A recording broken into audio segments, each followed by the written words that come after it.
welcome to the Midweek Mashed Tattie Sportscast. This is MMA Mash, the weekly mixed martial arts roundup that features all the latest news and reviews from the UFC, One Championship, Bellator, PFL, and so much more. My name is, of course, Mick, and as always, I am joined at cage side by the man that's more question and answer. It's Mr. Paul Kerr. Yo!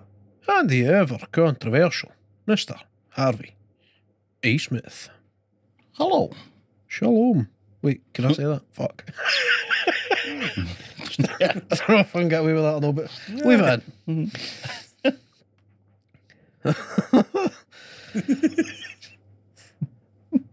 So, on the show today, lots to discuss. Primarily, however, UFC 280. There was, as it transpires, 2 events on from our friends at One Championship. I incorrectly mentioned last week that it was just the one on Prime Video 3. It was not apparent when perusing the One website that there was indeed another event, also on the same day as Armed. Well, ish, depending on your time zone. So, we'll have a wee quick look at them, but many of today's biggest talking points are going to come for UFC 280, I do believe. And then we'll have a wee look ahead to this weekend for us, because we're recording a wee bit later than normal. And we've got a couple of events on, so we'll get a look at that later. So, without further ado, let's get it on. 162. Didn't even know it was a thing. What about you lads? Had no idea, my friend. Had no idea. Was it good? I don't know, I've not seen it. But I didn't know it was on. We are an MMA podcast. We know stuff about MMA. Oh, Fuck yeah. went to check what time the other one was starting. I was like, wait, hold on a minute. Why is there one on the now? What's this? Oh god. Did you catch any, Harvey? I just seen some highlights and that. Right. But aye. Well, I'm sure it was good. Unfortunately, none of us have seen it, so let's in a very professional manner move on. Let's talk about one on Prime Video 3. Now, cards on the table. I've only seen some highlights for this. I didn't actually get time to sit and watch it. Samesies.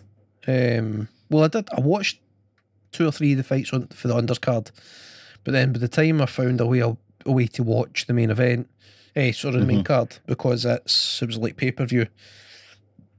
So, Aye. aye, figure out what that means.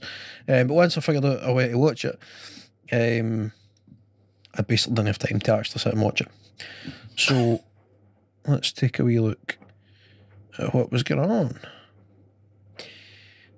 So the main event was John Lineker. Now this I did see. John Lineker versus Fabricio Andrade. Well, I saw highlights anyway, I should say. Quite the interesting end to that fight. Interesting to say the least. Sweet Jesus, man. I've got to say, in the hundreds, if not thousands of fights I've watched in my time, I have never seen somebody's cup. Break. Yes, that's right, cup, the thing that protects their balls. Protects their nuts. I have never seen that get broken. Aye. Although I'm no surprised, because sweet Jesus, was there some force in that bollock kick? Aye. That knee, the knee. Knee, sorry. He stepped in with a massive knee. Oh, sweet Jesus. Aye. And I thought Lineker was being a bit dramatic, and then they put the cup in his shorts and it's cracked. I was like, oh, that made some heavy contact then. I thought he was playing it up because he wasn't doing as well as he might have wanted to be. Oh God. Aye. At first I was like, he's got to take his time here because, take as long as he can. I don't know, because it probably hurt a wee bit. And then I seen the replay, I was like, oh, actually, that looks a bit serious. And then I seen him pulling out the cup, and I was like, holy shit. That's mental. Aye, that's wild. Just like you, man, I've never seen a cup break. Like, it's, aye. mean, if you like, obviously, I know you have Michael, The but one time I've seen a cup get broken, it was in Jackass. Aye, I know aye, Is that not the newer one as well? Aye, I'm sure it is. Good. aye. a No, aye. baseball Never thing? seen it happen. Fair strike for a human, like in a fight, like Aye. Oh man. just redonkulous, man. aye, aye. I mean, And I don't know, Paul, if you've ever felt a cup. I used to play. I used to play roller hockey. Oh, right. Summer ice Right. hockey. You wore cups So you know. and that. I know the feeling of getting kicked. Because of course, being 12 and playing hockey, you're testing the cup with your mates, taking full and bollock kicks. It hurts even with a couple, and believe you me, like your whole fucking nether region's bloody aching with the edge of the cup. But to smash a cup, oh. I mean, the thing is, see, watching the replay of it, I get why Andrade is going there, because like 4 seconds before he lands a knee flush on Lineker's gut, and it staggers Lineker. Yep. So he's like, oof, hey, I'm getting joy at this. So he goes for it again, and just a freak bit of timing where you just miss time it, and oh fuck. Aye, Andrade was pissed after the fight and all. Aye. But I mean, it's an accident. You know, shit happens, but It's definitely a shit happens kind of moment, mate. Aye. But Andrade was backstage throwing shit around, and I'm like, come on, like, Oh, we need the other. He's just lucky there is a no contest, no disqualification. Aye, well, that was it. That was what I was going to ask you guys, is when does it fall into the realms of DQ for literally breaking a man's cup? Generally speaking, the way that they work it is either it needs to appear to have been deliberate, or it has to be repetitive. You know, like they've had 2 or 3 warnings, they've had point deductions, and then they've landed another one that's caused the fight to be stopped. Ah, right. Then there's a pattern, so then it's like, mate, you're at it, you're just playing dirty here, so you're getting DQ'd. But generally speaking, if by all accounts it's total accident, then they'll just call it a no contest. So, also on the card, you had lightweight Muay Thai World Championship on the line. Region Aircell defending against Sinsamu Clean Me. Split decision to Aircell. We had... Oh, on you go. That Sinsamu Clean Me. Mate, what was that big dude and he became a wrestler? Was it Great Khali or something like that? Aye. I knew that was coming as soon as you started speaking there. He does indeed look like him, yes. Aye. Doesn't he? It's like his wee brother or something. Aye. Aye. Anyway, Quite sorry. good, Cali. No bad, Cali. No bad, Cali.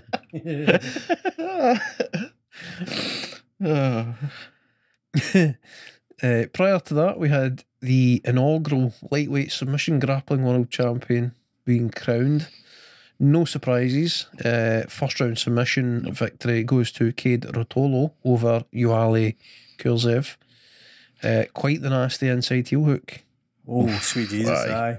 aye. That was nearly an ankle breaker, wasn't it, man? Aye. Well, You could see as soon as he tore his knee up, man. Aye.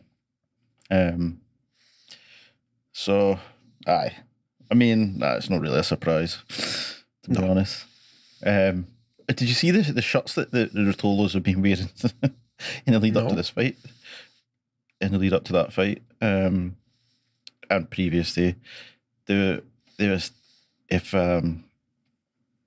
BJJ was easy, it'd be called Sambo. Of course, that's the big argument going into the fight, was that fella was a Sambo world champion, wasn't he? Aye. Aye. That's hilarious, man. Man. That's hilarious. Right. I don't know. Did you see his brother Ty? had a wee thing on social media with, oh my god, I forgot his name. What's the BJJ guy? The Dylan Dennis, the white haired dude in that. bleach blonde hair. Gordon Ryan, his name is. Well, Is that there's it? two. So Gordon Ryan's the one that's built like a fucking gorilla, Aye. and then Aye. Dylan Dennis is the wee fud that used to be pals with Conor McGregor. I think it's Gordon Ryan you're speaking about. No time limit, sub only rules. Gordon Ryan. It's Gordon Ryan. Aye. Aye. I took a punt at Dylan Dennis because he gets into it with everybody. He's a mouthy wee person. So Aye, he is just a gub though, into that. I mean, a big guy. I know not Dylan Dennis. So Gordon Ryan. Wait, I so don't know what Ty and Gordon Ryan are talking about having a match? I don't know. something like that. Aye. Damn. Ty's saying Ty- like I'll get in the with you, like Ty's despite good, the but Gordon Ryan is a gorilla, man. Well, this is what he said. So like, he said something like because I think Gordon Ryan was calling it. So, I don't know what the whole backstory to it.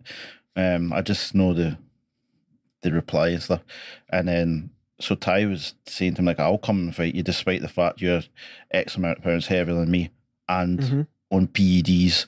So, so I was just like, "Oh, okay." I was like, I don't know if that's. I mean, confidence, I guess. There's many people in the know when it comes to BJJ and submission grappling. Are talking about Gordon Ryan not only being the best in the world currently, but potentially the best ever. So that's that's a big mountain to climb for Ty. That Gordon Ryan's replied, by the way. He said they'll face them both back to back. Oh, the brothers? Aye, both of the brothers. Right. I'll take you both on. It's hilarious. There's a very lengthy Instagram reply. BJJ is one of the things where like you can't have smaller guys beating bigger guys. Like it does happen. It has happened. Of course, aye. It routinely happens, but you're talking about levels, man. Like Cade, I'd give him a chance. Ty, I'd be scared for him, man. Especially if he's pissed Gordon Ryan off. Like if he gets a hold of a leg, like he's going to tear him apart, man. I mean, don't get me wrong. I'd be watching if it's happening, and there's a way to watch it. I'll watch it. Let me see what happens. You know what I mean? But aye, that's ballsy, man. I mean, I know it's again BJJ submission grappling as opposed to, you know, they're not getting in there for a boxing match or a MMA fight or whatever. But like as I say, Gordon Ryan could legitimately like tear his limbs apart if he wanted to, if he got something locked on. So there's definitely danger there. Right. A mix of stuff throughout the rest of the card. I don't think we'll spend too much time on it because we've got a lot to cover on UFC. One thing though to get your opinion on very quickly. Did you happen to catch the opening fight of the undercard? It was Lee Bivens versus Noel Grandjean. I didn't. No, I did not. So a bit of controversy arising out of this.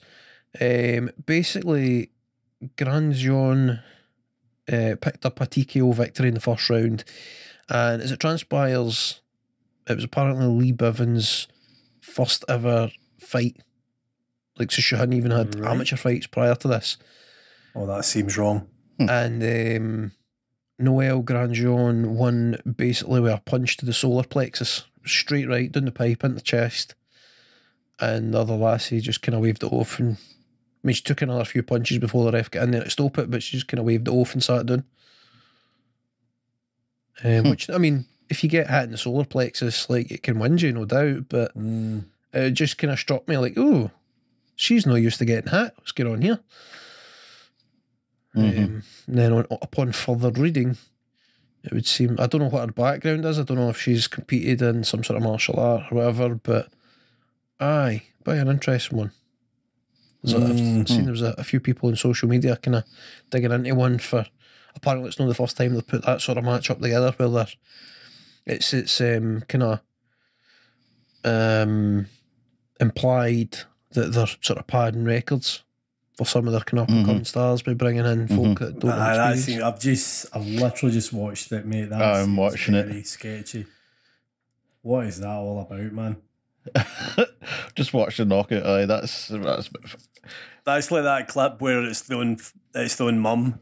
You ever remember seeing that where it's that bloody soccer mum in there with a fighter? aye. I know what I mean. Aye. That's what I think when I see that there. That's brutal, man. That ain't cool. Right to the sword. Stop. She punched me in the tit. Stop. Yeah. Stop. I'm not sure she shouted that, like 100%. I don't think that's what she shouted.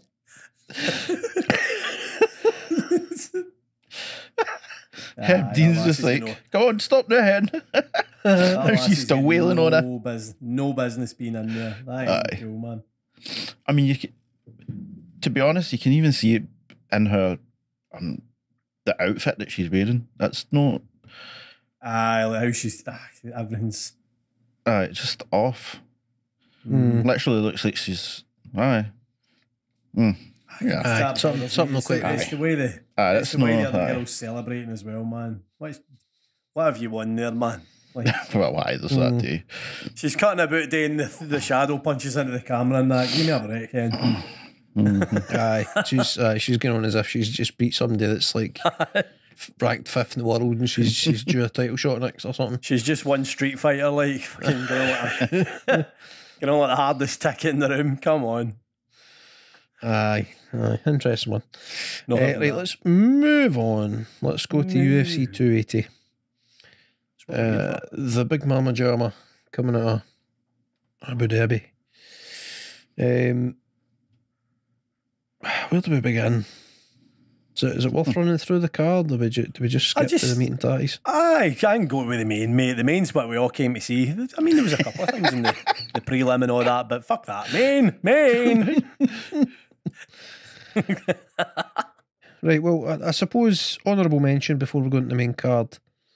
Honourable mentions to Armin Petrosian. I'm a fan of that guy. Well, certainly he's kickboxing. Oh, yes. He had a kind of hard fought battle with AJ Dobson. He picked up a unanimous decision. And rounding out the undercard, you had Bilal Muhammad versus Sean Brady. And Bilal Muhammad picking up a TKO in the second round over a very tough Sean Brady. He got a promising night bonus there and kind of shut up the naysayers a wee bit because a lot of folk were kind of saying he was quite a boring fighter and couldn't finish fights. And then it turns out he did this training camp for this fight with the Nurmagomedov crew in Dagestan. You know what I was going to say? Aye, he was in with their camp. It seems to have made a difference for him.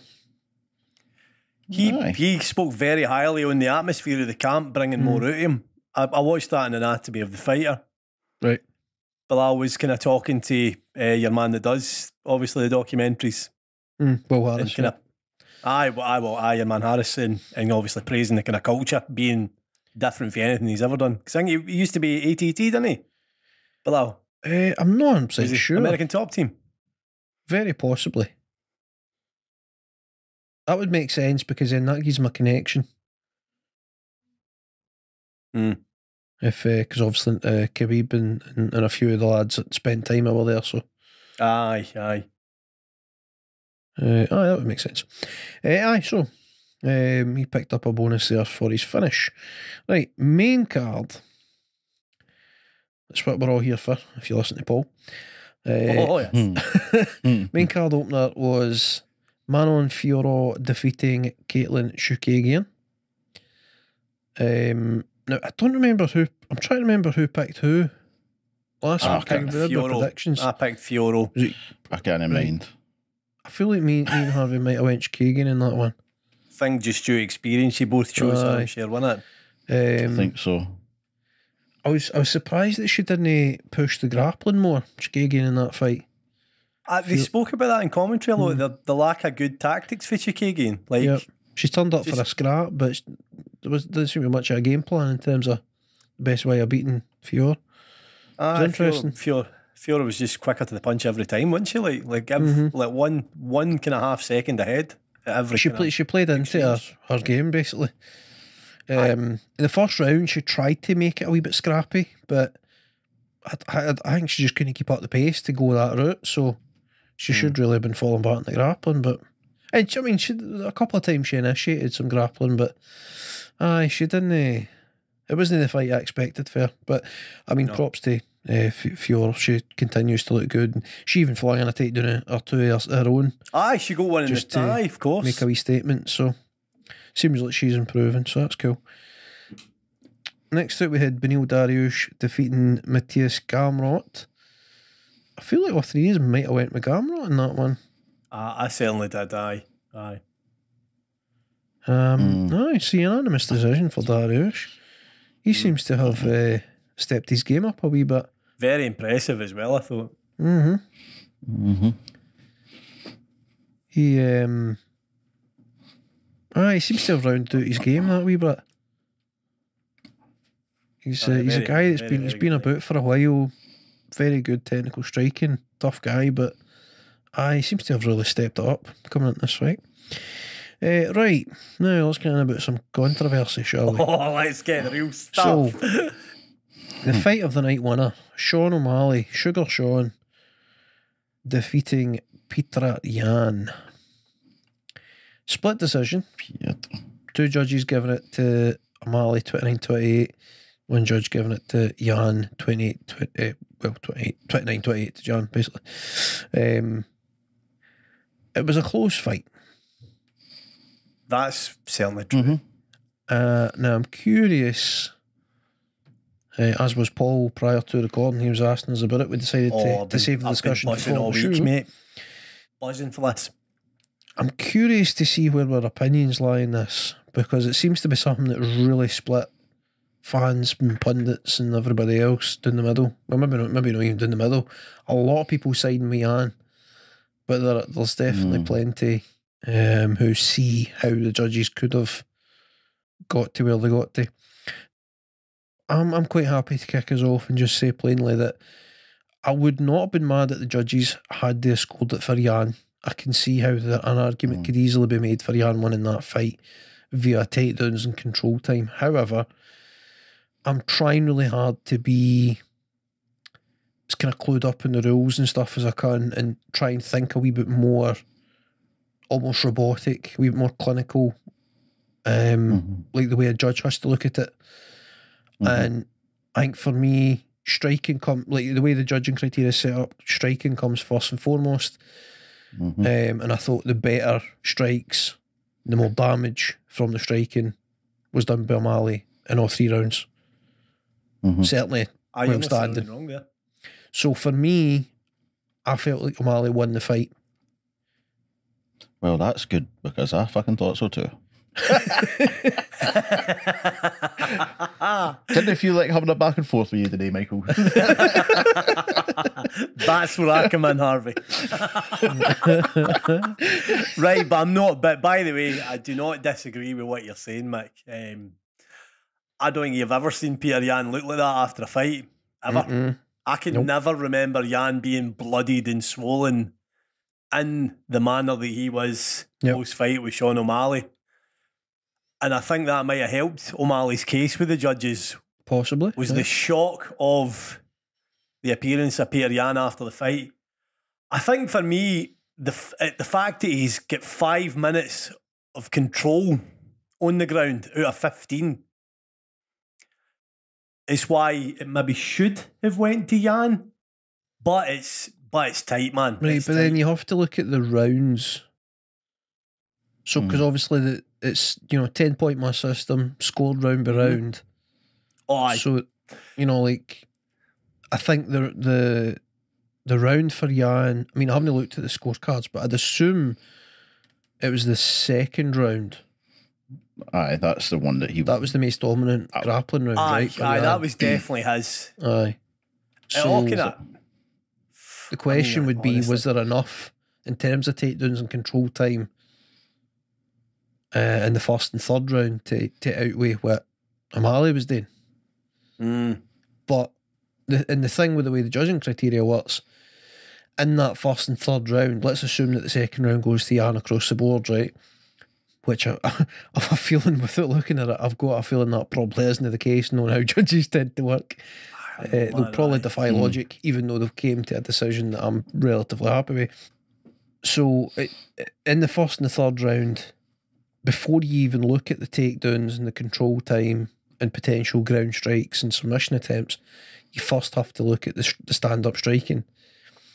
So, the stand-up striking would have to be deemed a draw, like totally even for Jan and O'Malley, before you count anything else. That's how the judging criteria works. I mean, the one thing for me is, and this is the way I've seen it, is that Peter Yan tried to fight a judge-friendly sort of fight. Like, he worked out quite quickly that O'Malley was every bit the hype that folks said he was. Like, because obviously we've not really seen O'Malley fight anybody any substance. And then he's in there with the number one contender and he's absolutely blasting him with shots. Like, he's putting real hurt on this boy, and this boy thinks, fuck, well, I've got to wrestle. So he goes for, right, if I wrestle and I fucking nullify the threat, what are the judges? The judges are going to be with me. But he doesn't quite do enough. He's tried to play it safe. He's tried to play it very safe, and the fault of that is that he's not done enough damage to Sean O'Malley. Well, that's the thing. In the process. He's had him on the ground, yes, controlling him, as he put it, quote unquote controlling him. But is he actually doing any damage? There was a couple of times, a few strikes here and there. Was there any submission attempts? No. No, there wasn't. So it's one of them, like, you just take him to the ground to try and sway the judges kind of thing. Yep. The judges can look at it and be like, do you know that there's an interesting thing at play here, right? So Paul's usually the first one to swear at somebody for, the old wrestle fuck approach, right? Oh, I know, mate. But you're so conditioned for seeing guys win that way.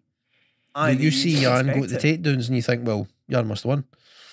He's showing physical. Surely that's what the judges are looking for. Aye. If this was in Bellator, Jan would have won. 100%. Probably. And I'm not even wrong there, by the way. So, well, all right. So, as I said, I thought Sean O'Malley won. I think the second round, definitely Peter Yan. Right, I'll give him that. Right, first and third is where you have to look at to see who won the fight. And I think for me, O'Malley does more in those rounds, especially the third round. The third round, he landed 40 significant strikes to Peter Yan's 15. Like, you see the significant strike totals, like O'Malley's way up, man. Exactly. Like, he lands 91 total strikes. Of those 91, 84 are judged to be significant. Of 91, like, that is substance. You know what I mean? Who would be a fucking judge, though? Is what I'm trying to get across at the end of the day. Definitely, man. Like, this was a big fight for O'Malley. It's taught him lessons in terms of how to deal with adversity. He now knows, he now has confidence that he can fight through really bad situations when he's been hit and he's dazed and he doesn't know what's happening. He knows that when he's up against somebody with strong grappling, good top control, he can get back to his feet. He can keep himself safe on the ground for long enough to get back up. You know what I mean? He learned all these lessons. Plus, the controversy doesn't help greatly, but he's got the win, which, after a couple of weeks, the controversy will die away. And the only thing that will be remembered is what's on paper, and that's the O'Malley one. He's got that scalp. That really raises his stock, because he's went from, he's only been fighting bums. You can't judge him on that. You know what I mean? He's no fought anybody ranked. He's no fought anybody of note. The only time he fought anybody who's now, known to be really good was Marlon Chito Vera. And O'Malley picked up an injury in that fight. which led to him losing. Yep. So that's not a fair fight to judge either guy on, really. Vera's obviously went on to, he's ranked like second or third in the division. He's a phenomenal fighter, and it looks pretty likely that'll be the next fight. Actually, they're going to have them rematch to kind of get a number one contender. That seems to be the favoured matchup. Don't know whether it will happen or no, but that seems to be. I thought it was just going to be him straight into the title. Well, as number one. That could still happen. That's probably as close to a money fight as you're going to get in that division at the moment. Just because O'Malley he's the star of that division right now. Aye. But the problem is you can't make that fight right now because the controversy will take away from it a wee bit. In terms of, there's quite a lot of people that are vocal about how they think Jan should have won that fight. So that'll detract for this sort of marketing. So if that's what they go for, they'll hold off a wee bit. They'll have the negotiations, they'll get the fight made, then they'll announce it. They're not just going to sit and say that's the fight we're making right now, because it's no. If O'Malley had won the first round knockout, 100% Dana White would be screaming about it. Like that's the fight that's coming next. But he's no because of how it's went down. But Aljamain Sterling's probably the worst matchup in the division for O'Malley. I need to fight him at arm and legs length, man. Money. And then a rematch with Vera would be very interesting. A fight with TJ Dillashaw would be very, very interesting. If TJ Dillashaw continues to fight, we'll come back to that. If he can, aye. Jesus. So there's some really interesting fights, and a lot of them very favourable for O'Malley, because we now know, like, we're not just talking about hype, like, we now know he is that good. He is really bloody good, man. He's very much lived up to it. So, I mean, interesting to see where they go. Yep, aye. Absolutely. So, the first of the two title fights on the card. So, Aljamain Sterling defending the bantamweight title against former champion TJ Dillashaw. Now, unfortunately, we didn't get much of a fight here. It did go as far as 3 minutes 44 seconds of round 2, but TJ Dillashaw was fighting with one arm. So, more controversy to discuss here. On the one hand, let me say this, right? So basically, in training, TJ Dillashaw injured his shoulder. The injury, I don't know the exact circumstances, but the injury has rendered him with a shoulder that has muscle and ligament damage, and it is prone to dislocating pretty easily, it would seem. So during the fight, I mean, within like 30 seconds of the opening round, his left arm dislocated. It dislocated more than one time in the fight. It was put back in place between rounds. Ultimately, he was trying to fight with one arm against a really good wrestler. It was never going to end well. Sterling picks up the TKO victory. Basically, the referee gave him as long as he could, but he had to step in and stop it. Now, there's a couple of things to discuss here outside of the fight. So, one is that TJ has kept the injury from the UFC and the Athletic Commission,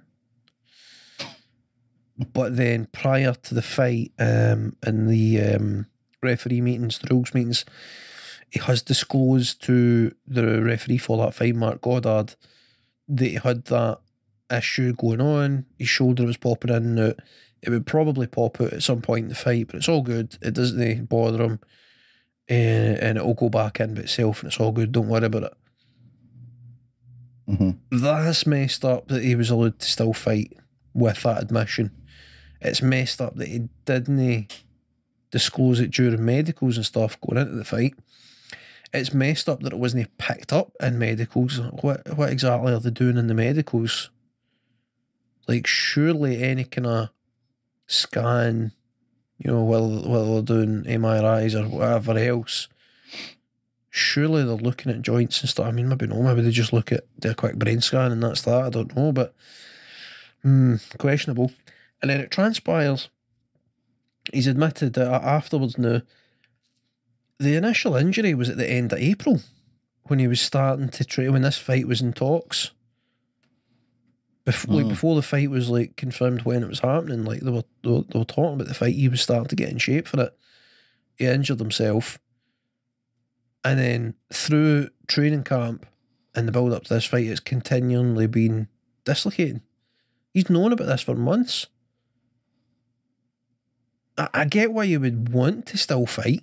You know what I mean? He doesn't want to lose his place in the queue, as it were. He wants to get back in there. He obviously lost a couple of years because of his drug use. Mm-hmm. So you can see why he wants to make sure he's not losing his place, and he's continually fighting. But he's got to have known that he was putting himself in a really bad position in terms of his ability to fight and win. Going in there with that injury, man, like I'm a bit perplexed here. Like I kind of feel bad for him, but then at the same time I'm like, you're a bloody idiot, man. What do you think you're doing? Like you should not have been in there. Aye. The problem is he wants to try and prove himself, doesn't he? He wants to come back and prove to the world that he's still got it. He's still good enough to be champion. No. And a wee dislocated shoulder's not gonna hold him back. Like, I mean, right, I'm maybe going to sound harsh here, lads. I think it's incredibly fucking selfish. Oh, I no doubt it is, man. I think it's beyond selfish. It is. It's not like he's drug cheating sort of controversy, which was obviously him literally cheating to achieve a victory, but it's him taking the space of somebody else who was able-bodied, who could have been in that title fight, and who could have gave Aljamain Sterling a match in a big card. Aljamain Sterling, who obviously has a massive cloud over his sort of capabilities as a champion as well. He's going to be majorly disappointed in there fighting a one-armed man. Oh, like he's going to be wondering, fuck me, what have I done to deserve this? Like he's going to be so frustrated. Don't give him any praise or anything. He I know he's no super popular himself. Aljamain Sterling. He said post fight that he should be getting credit for the fucking injury. He's trying to say that you can't say that he didn't have something to do with it. Oh man, I nearly praised him there. He cannot help himself. Oh man, shit! We just need to take the microphone away from him. Oh Christ!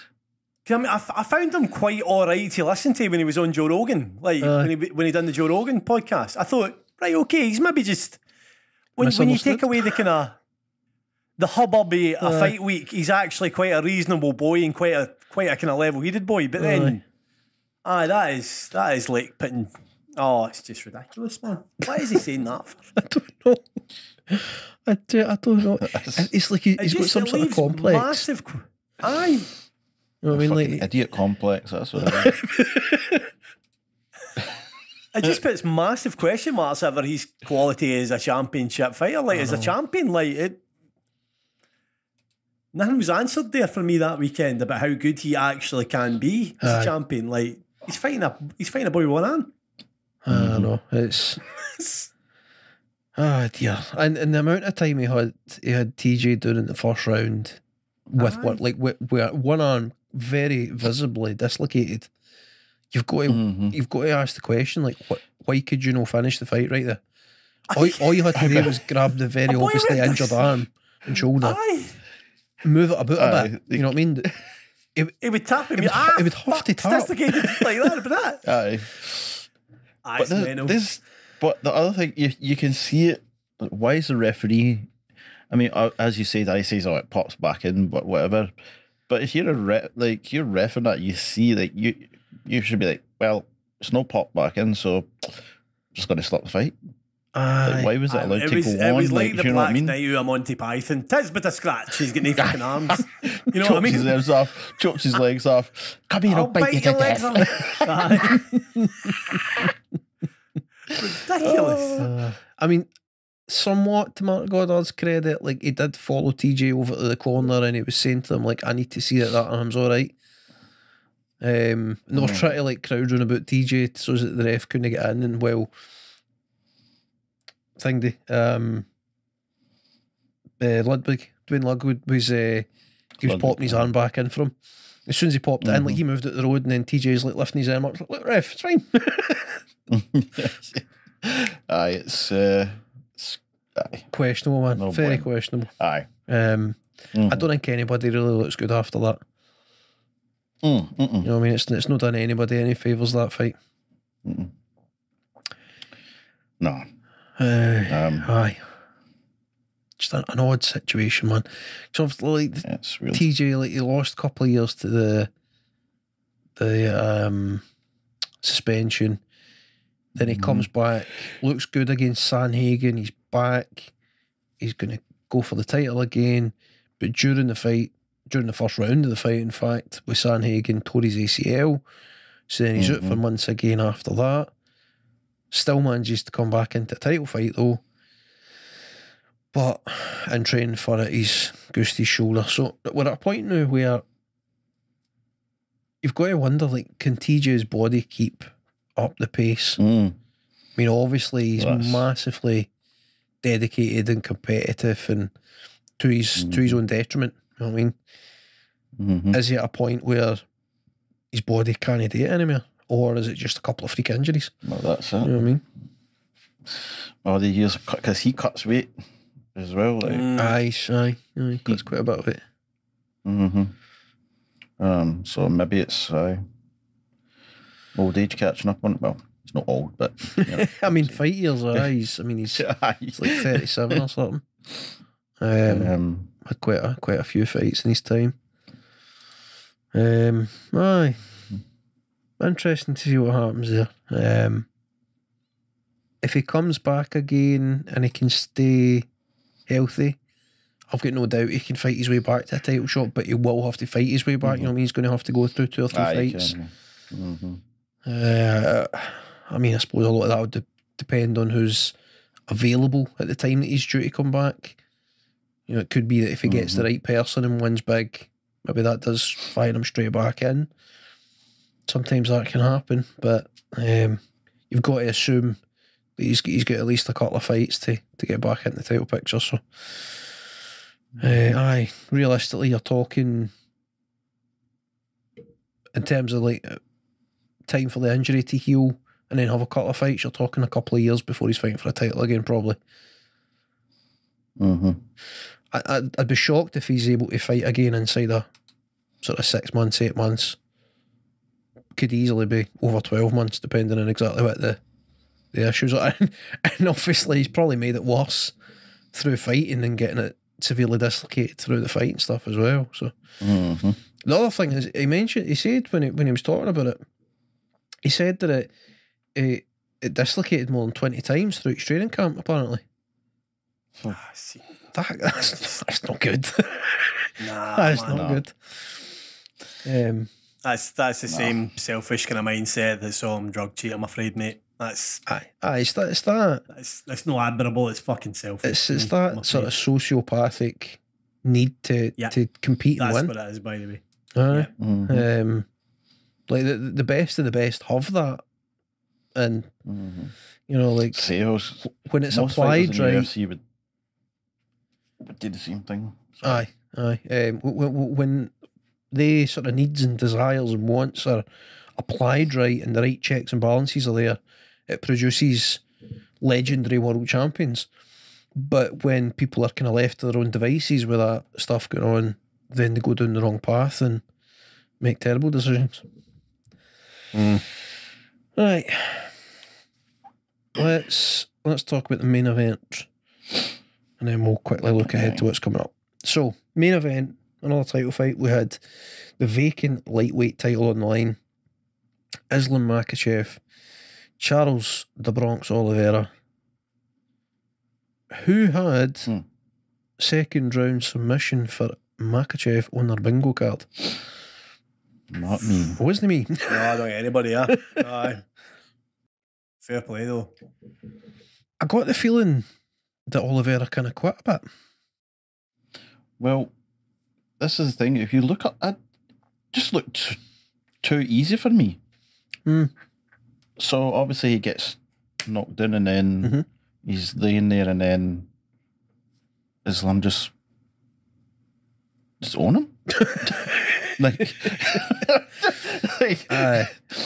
Nate, it's just like, he was like, come and get me, big boy. Like, you know what I mean?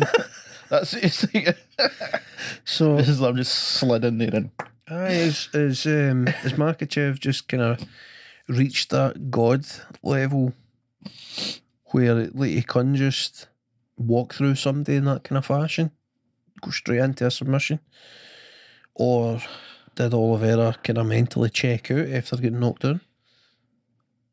well, that's like, if literally if you go back and watch that, right, when he gets knocked down, he's literally on his back, his legs are like, Makachev comes, I think Oliveira puts one leg up, and then Makachev's just like, okay, moves it to the side, and then he's on top of him, like, like, there's no way that, because Oliveira is very efficient in grappling, like, He's really good, not, especially off his back.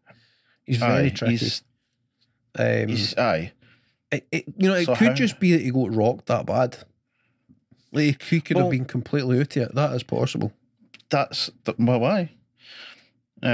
Could be completely dazed though. That's why he's got in so easy, and because there's no way that somebody so efficient with grappling like that is getting beat so mad. easy. Like, But I'm not going to lie, There's it looked no like way. a Khabib fight to me. Like, it looked like the way Khabib did it to folk, where he makes them look average and just demoralised. No, I don't think that's a fair comparison, because in the sense of, I don't think that's fair to Islam, because with Khabib fights, it was a war of attrition more often than not. You know what I mean? I know he did it more about the wrestling, and obviously Islam has more weapons, but I don't think you can discount just how dominant he is in the fucking ground. Like, the energy expended to keep him off of you and keep him at bay must be through the roof, mentally and physically. Try to keep that boy off of you. I remember saying last week, right, that Makachev still makes too many mistakes, and I thought that was the reason that Oliveira would get past him this time around. You know what I mean? I thought, like, you know, the future's still there for Makachev. Like, he's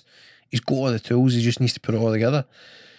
And seemingly, you know what I mean, he's put it all together here, and he's achieved that at like everything he's capable of. But there's parts of that fight, if you go back and look at it, where he looked bang average when it comes to his movement and his striking. It's just the difference. He seems to have solid power, right? He seems to hit a lot harder than Khabib did. Oh, You know what I mean? There's that's serious punching power there for him. when he cracks, Aye. cracks, man. Aye. But also, he's got that like impeccable ground game. You know what I mean? That insane top control, great wrestling. So he can afford to be a wee bit loosey-goosey with the striking, I suppose.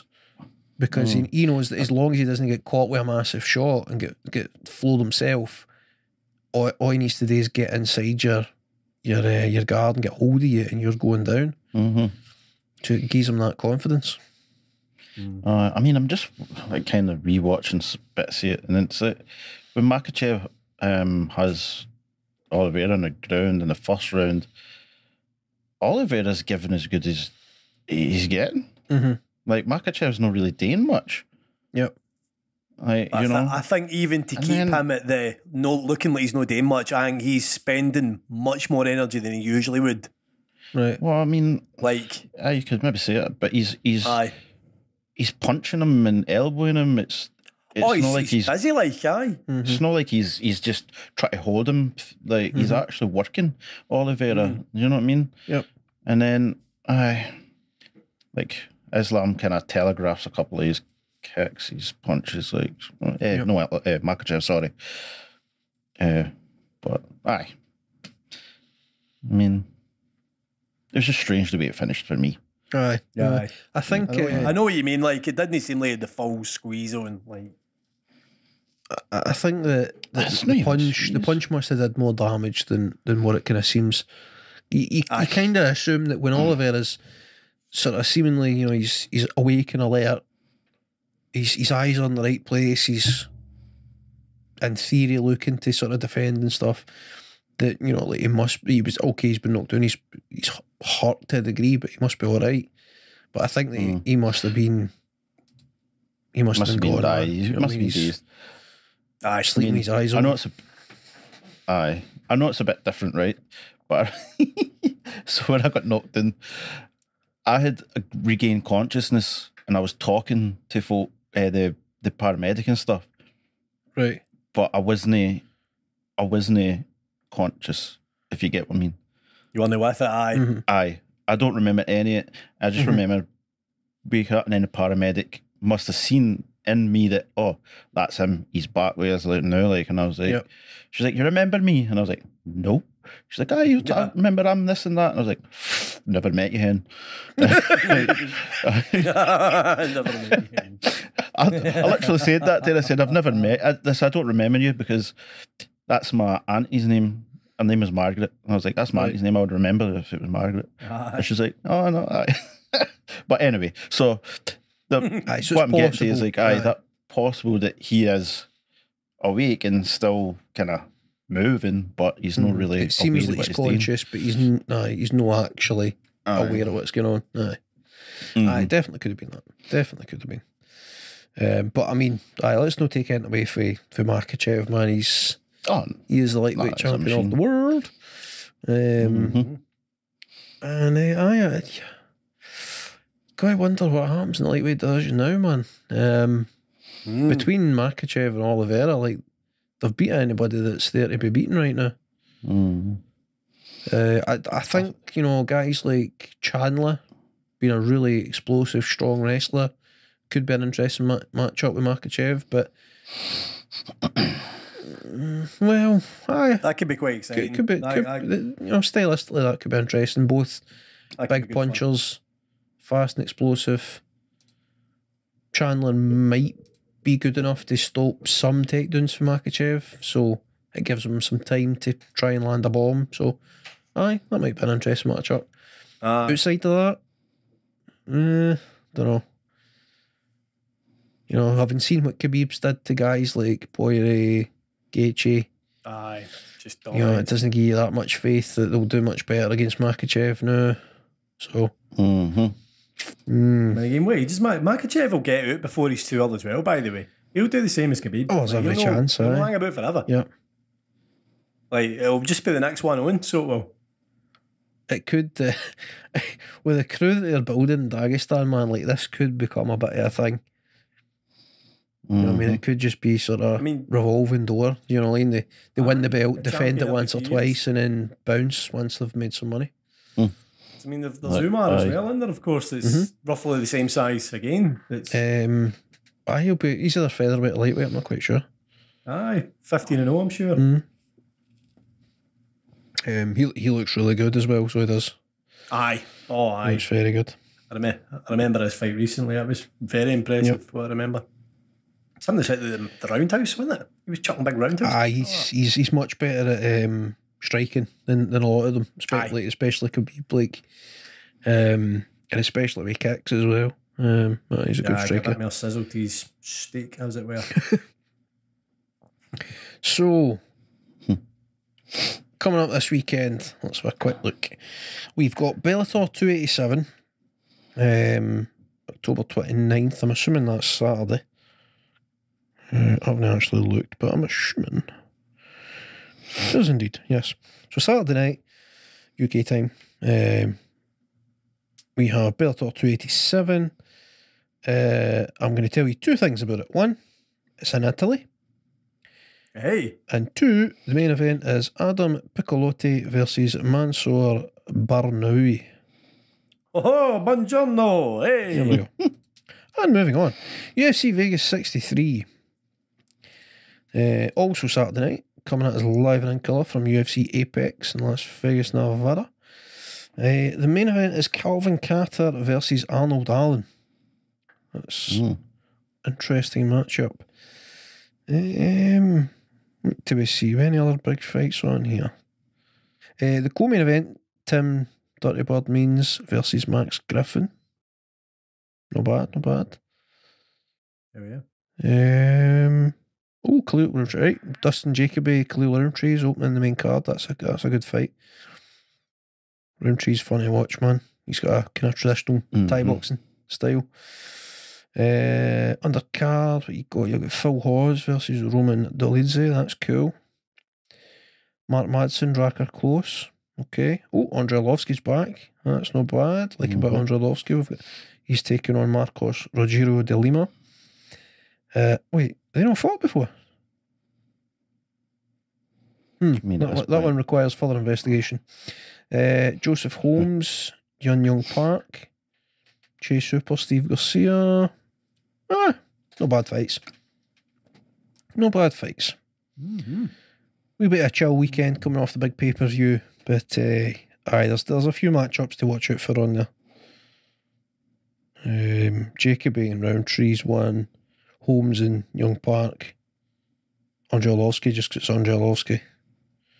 Mark Madsen, Drakkar close, that could be really good. So a few fights to watch out for.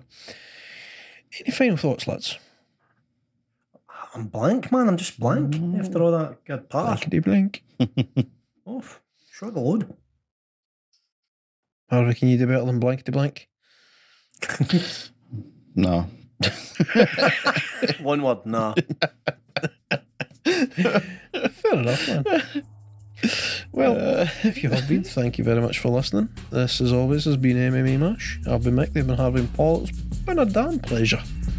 We shall see you again next week. Goodbye. Ta-ta, driver.